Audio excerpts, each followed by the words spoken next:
Hello, everyone, and welcome back to Speak English Daily. I'm Anna, and I'm so happy you're here with us again. And I'm David. Thanks for tuning in, everyone. Today's episode is one of my favorites. We're going to travel together, at least in English. Yes, we'll learn how to talk about travel and vacations, one of the most fun and useful topics in English.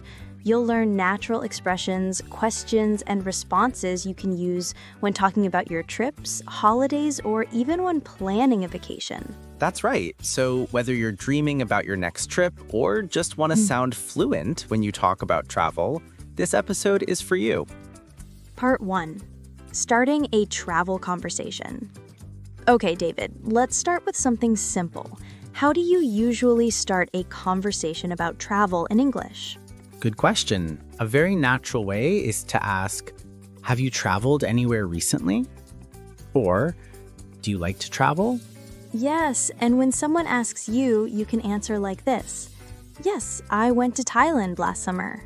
Or, not recently, but I love traveling. Exactly. You can also ask, what's your favorite country you visited? Or, where would you love to travel next? These are great icebreakers. They make people excited to share stories. Part 2. Talking about past trips. Now, let's talk about past trips. When you describe where you went, try to use the past simple tense and add some details. For example, last year I went to Turkey. I visited Istanbul and Cappadocia. The food was amazing and the people were so friendly. Nice! Or you can say, I traveled to Japan in 2019. I loved the culture, the food, and especially the cherry blossoms. Good one. Notice how adding details makes your story more interesting. Don't just say, I went there. Tell people what you did, what you ate, and what you loved. Exactly. Here's another tip. Use linking words to make your sentences flow better. Like, after that. Then we visited. Finally, we went back home. Right. So you could say, first, we explored the city center, then we went to the beach, and finally, we relaxed at a small cafe by the sea. Perfect storytelling. Part 3. Talking about future travel plans. Now, let's move to future travel plans. How can we talk about where we want to go next? Easy. You can say, I'm planning to go to Italy next summer. Or, I want to visit Canada this year. Or, I'd love to travel to France one day. That's a very natural, polite way to express your dream destination. And don't forget question forms.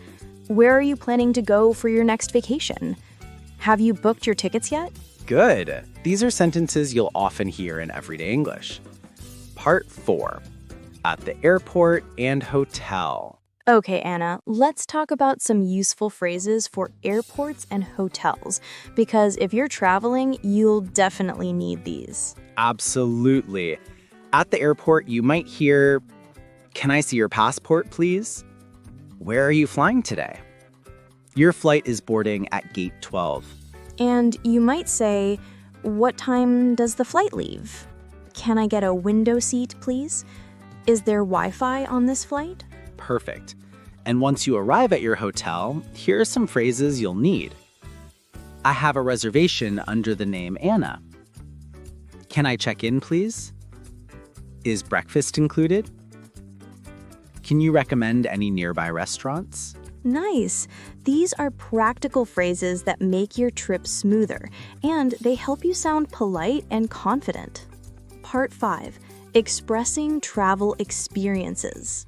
Now, let's practice describing how you felt during a trip. Yes, when you talk about experiences, adjectives are your best friends.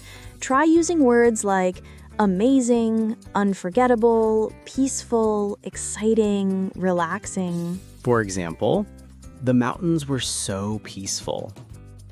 It was an unforgettable experience. We had an amazing time at the beach. Perfect. And if you had a difficult experience, you can use the weather was terrible, our flight was delayed, the hotel wasn't what I expected. Exactly. Good or bad, Describing your feelings helps you connect with others when you share your travel stories. Part 6, talking about food while traveling. Now, let's talk about my favorite part, food. Of course, David. Food is always an important part of travel. You can say things like, I tried local dishes. The street food was delicious. I loved the seafood in Thailand. Yes, and to ask someone about their experience, you can say, what was your favorite food during your trip?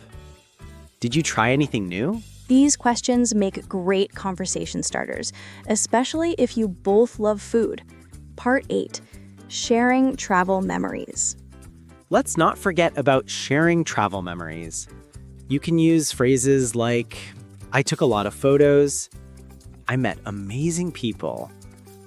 I'd love to go back one day. Exactly. Or you can say, that trip changed my life. I still remember the sunset from that beach. Beautiful. When you speak like that, your English sounds more emotional and natural. Part 9, sample conversation practice. Okay, Anna, let's show a short sample conversation for our listeners to practice. Great idea. Let's do it. Speaker 1, Anna. Hey, David, have you traveled anywhere recently? Yeah, I just came back from Bali. Oh, wow. That sounds amazing. What did you do there? I went surfing, visited temples, and tried local food.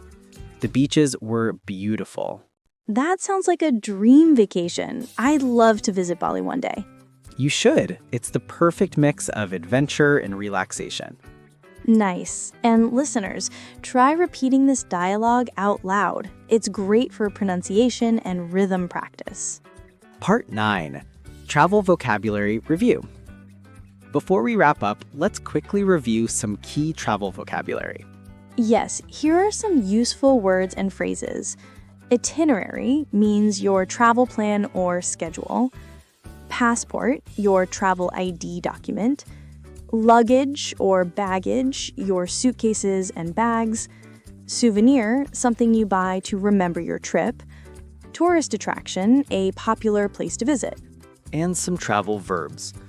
Book a flight, check in, pack your bags, explore new places, and go sightseeing. Perfect. If you can use these naturally in your sentences, your English will sound much more fluent. Part 10, Recap and Practice Challenge. Let's quickly recap what we learned today. We talked about how to start a travel conversation, describing past and future trips, useful airport and hotel phrases, talking about food and experiences, and sharing memories naturally. Exactly. And now here is your practice challenge. In the comments below, write about your favorite trip, where you went, what you did, and what you loved the most. Try to use at least 5 new phrases from today's lesson. That's a great idea. Writing and speaking are both powerful ways to improve your English. Thanks for listening to Speak English Daily. Don't forget to like, subscribe, and share this episode if you enjoyed it. And remember, the more you practice, the more confident you'll become. So keep speaking, keep learning, and keep exploring. See you in the next episode, maybe from the new travel destination. Bye, everyone.